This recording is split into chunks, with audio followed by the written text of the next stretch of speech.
Praise God. Thank you so much for joining me today. We are continuing on our teaching by the grace of God. My name is Femi Fenojo, your host on this teaching channel.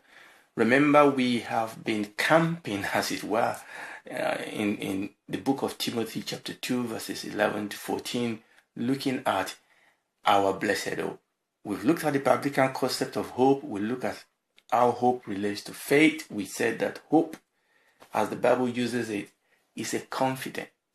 It's a confidence that what God said in His Word is going to happen just exactly the way God said it's going to happen. So, in a futuristic sense of it, hope is faith. And in the last teaching, we started looking at this blessed hope, this glorious hope. Why is it a blessed hope? And why is it a glorious hope? Today, by the grace of God, we are going to focus a little bit more on what exactly is this blessed hope. Please stay tuned as we continue in this teaching.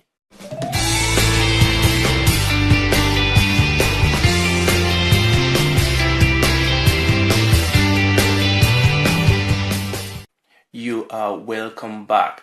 I will read our foundational text again from the book of Timothy, chapter 2, verses 11 to 14. Timothy chapter 2, 11 to 14. For the grace of God that bringeth salvation hath appeared to all men, teaching us that denying ungodliness and worldly lust, we should live soberly, righteously, and godly in this present world, looking for that blessed hope and the glorious appearing of the great God and our Savior Jesus Christ, who gave Himself for us, that He might redeem us from all iniquity and purify unto Himself a peculiar people, zealous of good works.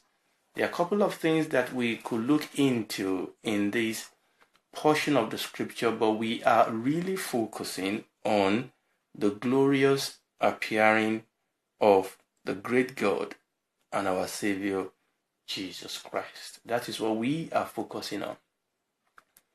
The consistent testimony of the scripture, both in the Old Testament and in the New Testament, is that the Lord Jesus is coming back again.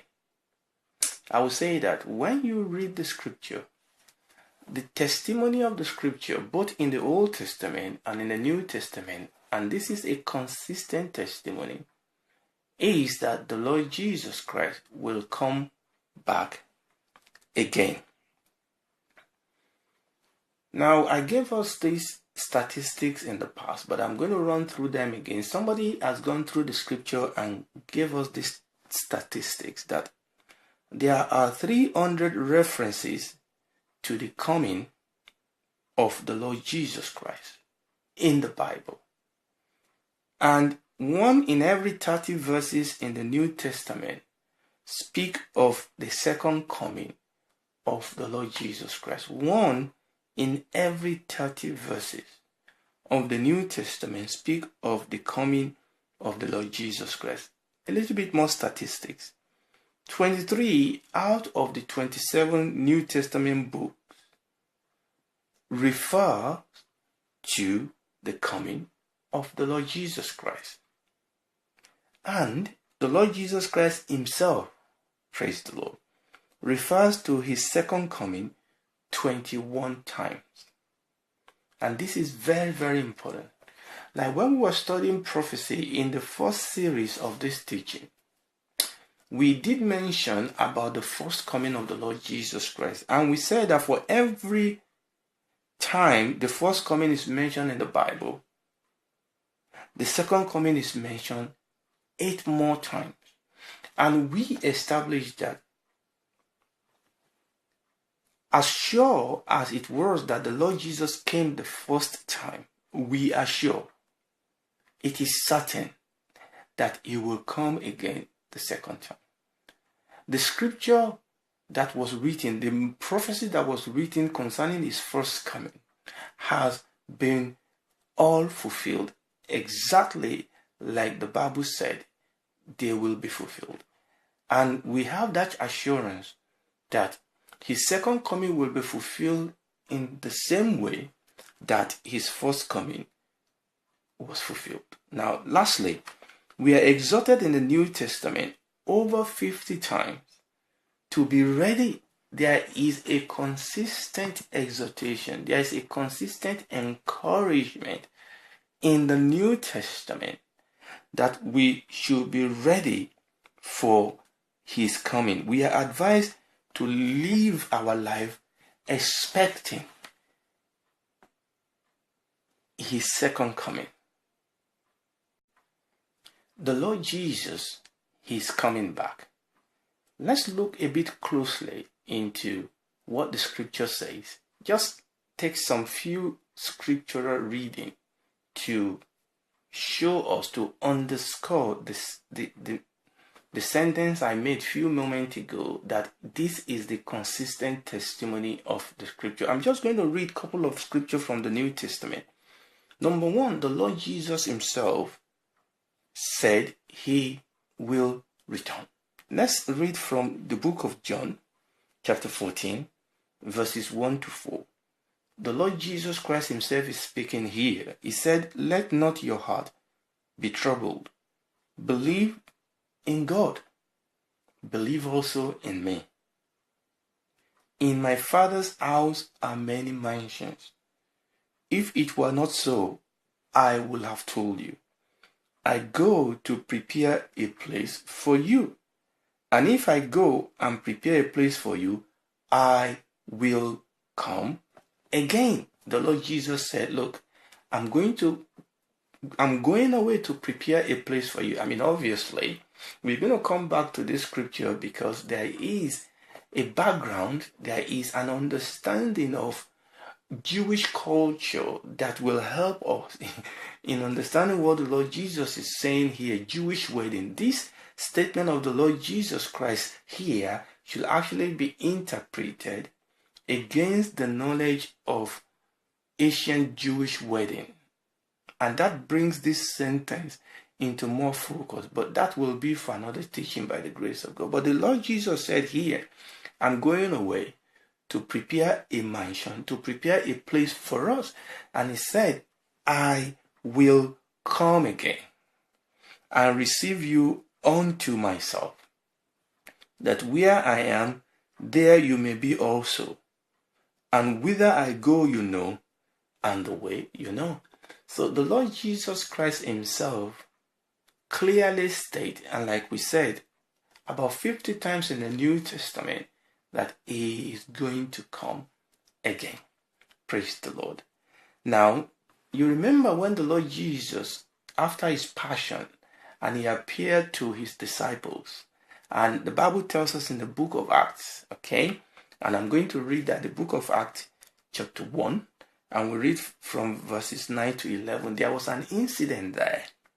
While the Lord Jesus was speaking to his disciples, something happened. The Bible says, and when he, the Lord Jesus Christ, had spoken these things, while they, that was his apostles, his disciples, while they beheld, he was taken up, and a cloud received him out of their sight. And while they looked steadfastly towards heaven, as he went up, behold, two men stood by them in white apparel. These angels appeared to the apostles, appeared to the disciples. And what did the angel say? And the angel also said, you men of Galilee, why stand you gazing up into heaven?